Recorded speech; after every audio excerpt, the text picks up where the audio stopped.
Museum Berlin atau Das Museum in Berlin dibangun tahun 1840, selesai tahun 1876. Museum ini terdiri dari 3 bagian bangunan yang sangat luas. Museum yang berada di sepanjang sungai Spree ini merupakan museum terbesar di Berlin. Museum ini mengkoleksi arkeologi dunia dari zaman Helenis, Afrika kuno, Vorder Asia kuno atau Mesopotamia, bahkan Islam.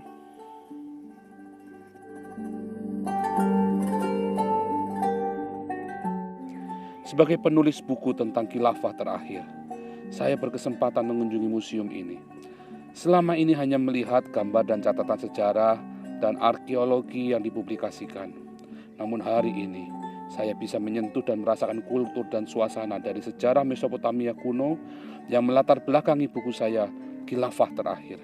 Merasakan sendiri suasana dari Spirit of Babel.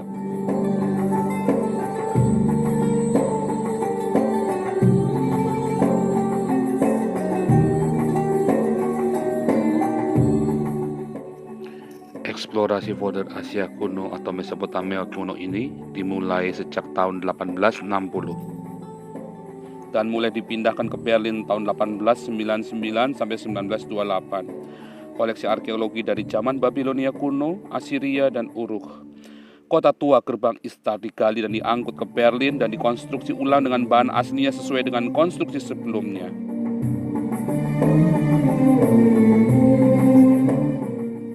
Saya, Joseph Paul Zang, apologet Kristen, hari ini masuk ke dalam kota tua tersebut. Saya merasakan kemegahan gerbang Istar, pemujaan berhala terbesar sepanjang sejarah manusia, pemujaan terhadap dewa-dewa Babel kuno. Lorong ini dibuat persis seperti aslinya.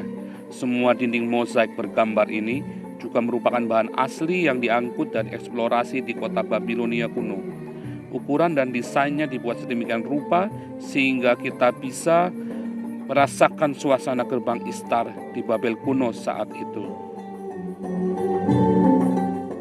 Para pengurus museum juga membuatkan miniatur dari gerbang Istar ini agar pengunjung bisa membayangkan kemegahan dan mengetahui di mana ia sedang berada saat berjalan di ruangan-ruangan dan lorong-lorong gerbang Istar ini.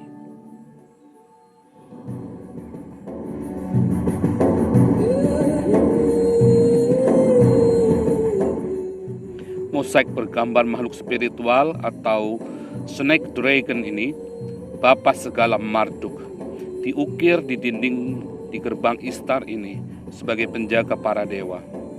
Huruf Paleo kuno berbahasa Babel kuno menuliskan mantra dan kisah kehebatan para dewa Babel, khususnya dewa Istar atau Morning Star dan dewa Sin atau dewa Nana atau dewa bulan sabit. Tidak ketinggalan pula kuil Marduk atau Merodach Temple. Marduk adalah sebutan bagi para dewa. Dewa disebut Marduk. Di Babel ada Marduk Istar, Marduk Nana, Marduk Ea, Kula, Endil, dan Marduk lainnya. Kuil Marduk ini adalah kuil besar untuk pemujaan para Marduk ini. Dan Marduk yang paling dimuliakan di kuil yang tingginya 92 meter ini dari zaman Nimrod, pendiri Babel, sampai Raja Nabonidus, raja terakhir Babel, adalah Nana atau juga Sin dan Istar.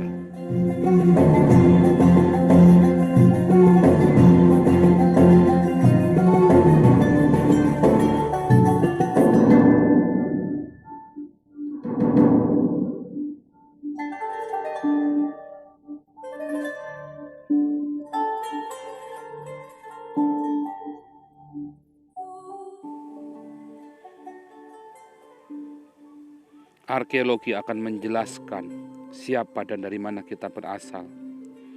Bahkan mangkuk peninggalan Yoyakin, Raja Yehuda, saat di penjara Babel pun masih ada sebagai salah satu bukti seluruh kisah raja-raja Israel dalam kitab Raja-Raja atau Tawarikh adalah sebuah kebenaran. Gambar di tengah mangkuk nampaknya adalah Raja Yoyakin yang diikat dengan rantai.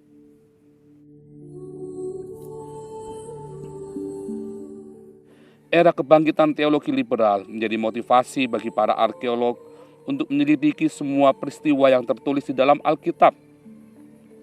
Kita harus berterima kasih kepada Jerman dan Eropa yang dengan sekuat tenaga mengeksplorasi seluruh peninggalan bersejarah ini, sehingga kita mengetahui kebenaran Alkitab.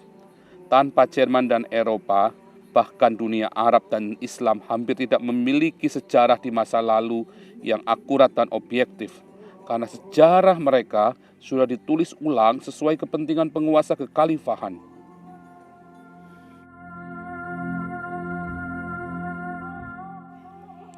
Dari mitos-mitos di Babel seperti patung wanita dengan tubuh harimau bersayap atau Sphinx dan lembu bersayap atau Shadow dari Assyria, binatang spiritual Babel ini kita juga akan tahu dari mana semua mitos binatang dalam Al-Quran.